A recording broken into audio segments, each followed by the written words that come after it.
Yeah, so I'm here. Camera's not on yet. It will be on in a minute. Anyway, I know there's only one person here, but this was designed mostly for other people to listen to later, so I'm not gonna sit and worry about it. Thank you for the person who's here. As you can tell, I'm really dressed for the occasion. This is my Saturday night after getting a flu shot and a COVID booster all in one day. So that's why I look like this. So I apologize for that. So what I wanted to do was I wanted to put together a uh, kind of a little bit of history, also where we are with the channel. So my logo is now complete and it's in there right now. I'll show you guys what that looks like. But from the standpoint of the logo is all set. I'm actually watching Hell's Kitchen right now. I'm watching season 11. Pretty good season there. Lots of chefs in that season. That was right after Christina won. Um, and Christina has become Gordon Ramsay's top executive chef across his U.S. properties. So it's clear that this show has had some value in as a job interview, which is amazing. And I think that's my favorite part of it. It's not about the you know well, it is to some degree the funny stuff that occurs really early, but beyond that, it's about the actual really good chefs that learn under him, and the top 4 or 5 that end up being in the later stages. Anyway, so I'm thinking about doing I really am thinking about not scripting my first Hell's Kitchen episode. I think what I might do is just sort of talk about it kind of like this on a live stream, and talk about the people that are in it. So if you know anybody who loves Hell's Kitchen and wants to jump on during a live stream, that would be awesome. Um, I would love to do that. I'd love to have like a conversation back and forth on that. Anyway, so that's what's going on with Hell's Kitchen. I've kind of put Kitchen Nightmares on hold, and it's mostly because I don't think it works very well. I think I need to think about some other way of doing the Kitchen Nightmare stuff. I mean, the guys I'm working with are great. I've done stuff with them so frequently. And they're really fun and it's really easy to talk to them, but I just don't think it's working very well. So we'll see what we want to do with that. And again, like I just started a new job, a new like real job, not YouTube, but a real job like 6 weeks ago. So that's why I've been just completely away. Anyway, so let's get to tonight's kind of discussion and where I am. And maybe you guys would have some thoughts on this, or maybe not. I don't know. I've been thinking about this a lot lately because I spent most of my 40s, which is during the 2010s, making a lot of mistakes, and paying for those mistakes. And these are not something, I'm not going to be very specific about my mistakes that I made, but they were mistakes I made on a career level, um, and also mistakes on a personal level. So I'm not going to get too detailed, but what I will say is this: like, I got really over my skis. I thought I was, um, I thought that I could do no wrong. Um, I thought that I had achieved what I wanted to achieve, and nobody could ever take away what I'd achieved, and therefore I could be kind of a dick. Um, and as a result, like I lost a lot of respect from people. I lost a lot of friends. Um, and on a personal level, I lost a lot of friends too as a result. So I made a great deal of mistakes in that time period. It was not a fun time for me, although I'm saying it's not a fun time for me because frankly it was a very fun time. I could basically had a really great job, and I thought that I was really valued And it turns out I look back on it and it's like, not really. Like, I think that I got away with a lot of stuff.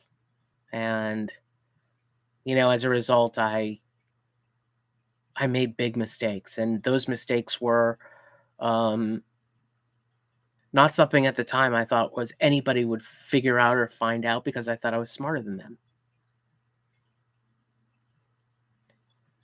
And when you think that, that's when you make the biggest mistakes of all. On a personal level, I've spoken about this before, but I was huge into Doctor Who fandom from maybe about 2008 until 2016 or so. I was huge into Doctor Who fandom. Like, so huge that I had 3 podcasts going with people who were well known in the podcast community. I went to the Gallifrey One convention every year in February, and people knew me. Like, I signed autographs. I mean, it's embarrassing to say because it's stupid, but I signed autographs, and I really thought that I was pretty spectacular. I met all the old actors and actresses from the show. Met folks who were in the show in the 60s, in the 70s, and like, it was just, I got to interview them. It was a dream come true. I remember specifically on my birthday in 2014, I was down in Long Island, and I had a list of people who I was interviewing, and I actually interviewed a couple people on stage also during the convention. I was pretty big then in sort of fandom, and I lost all that. I lost all of it in 2016. I lost it because a lot of it had to do with some political things, but most of it had to do with the misunderstanding. Um, where the misunderstanding was believed by one person, me, where I knew exactly what happened, but the other person um, spread around some nasty rumors about what I did, and I did nothing wrong. But it didn't matter. Um,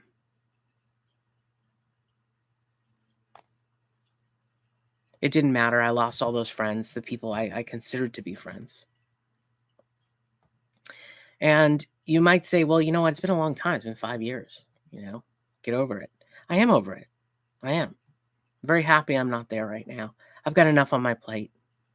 Um, I've got enough to do, but I do think about it from time to time. I think about how all of that attitude that I came to the table with at my work and also personally sort of just came and became, I don't know, it became,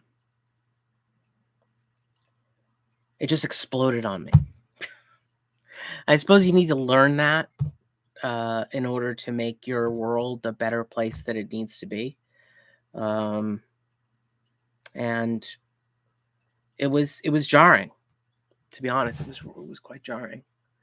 And I think about it a lot because those people were friends of mine. I spent a lot of time with them, on calls and on podcasts and stuff like that, and also at the convention. The convention was a blast. It was a lot of fun.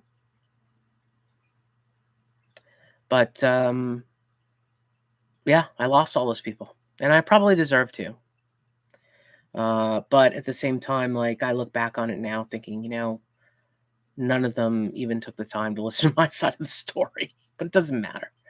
It doesn't matter. I only have room in my life for a certain amount of things, and right now, I don't consider that like really important to me anymore. I have other things going on, and I'm proud to say that things have changed.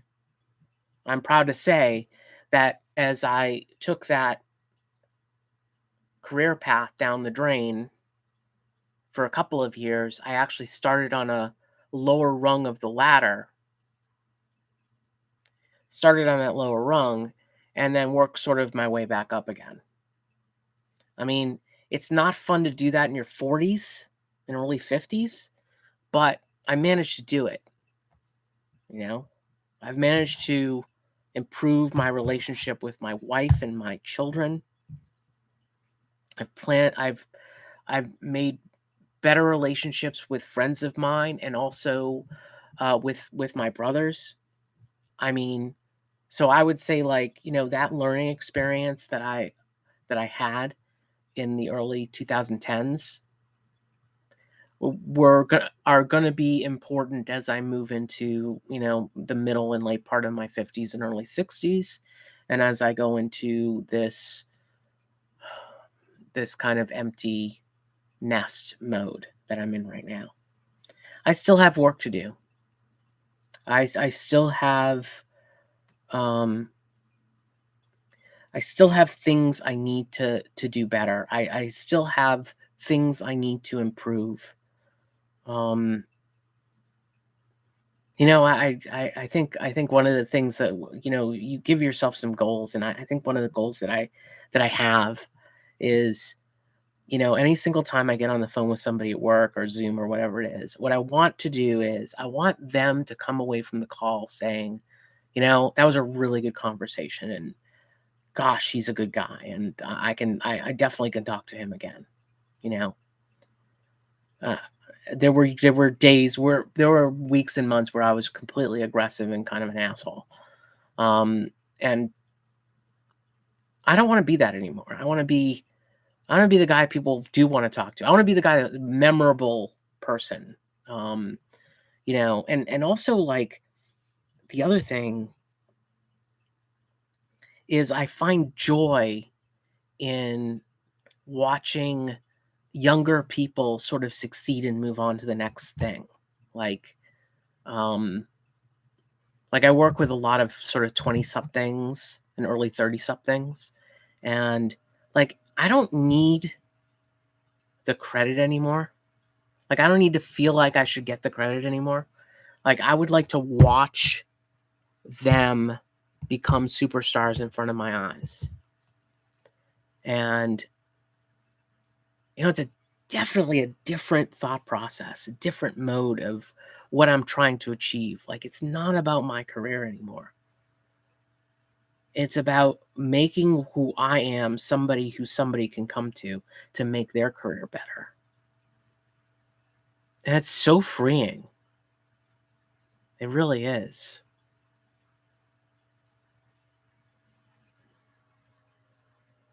But I won't say that I don't miss it. I don't miss my ascendance at that time and when I was ascending. It was great. But it's not so bad now either.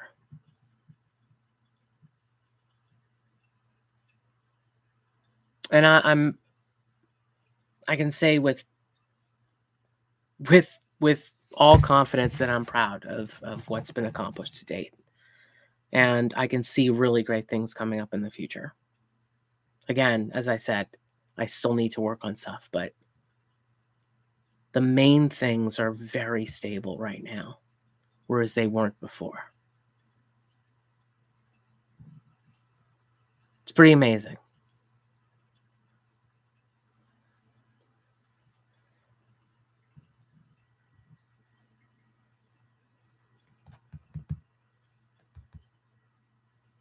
So let's talk quickly about Hell's Kitchen and what I'm planning to do, and the timing of when I'm planning to do it.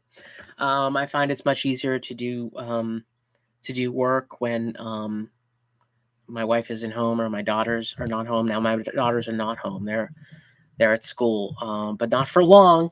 They're coming home very soon, so it's going to be a little bit of a dearth Christmas. But what I'm planning to do is I want to start with that, kind of Hell's Kitchen season one kind of live stream where I'm gonna, like, just sort of talk through what I've found on season one and keep going and keep talking about each season one at a time. And then maybe we'll do some.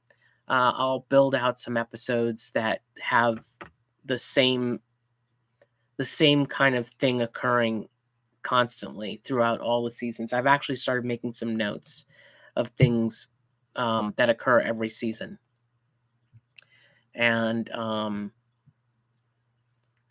think it'd be fun. And I'm looking forward to doing that. I wish I could get some kind of back and forth with people. That would be joyous. Um, I mean, I don't have enough subscribers, obviously, to really make that into like like like a huge discussion, you know. But maybe over time that will happen. I don't know. Let's see. What else can I talk about?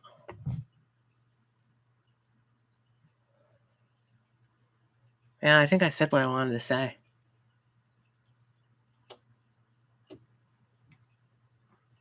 Anybody watching have a question? You're more than welcome to ask. If not, that's fine. We can call it a day.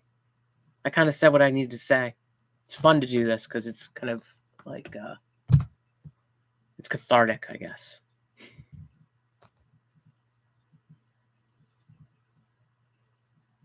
Okay. Well, I want to thank you guys for joining me. I know there's a few of you in here, and I'm uh, I'm chuffed that you joined and that you're here. Um, I know most of you are here because because I've showed up on Steve's streams and stuff like that. So um, I appreciate it. I really do. And I know I haven't been on a lot of Steve's streams lately. It's just because of timing and this new job and everything. And but I've been keeping in touch on text with him, and um, yeah, I'll be there more frequently if I can. Um, but thanks a lot. Thanks everybody. Let's not make this a one time and a million time thing. I will see if I can get on some streams different times a day. It should be fun. Let's do it. All right, guys. Have a good night, all.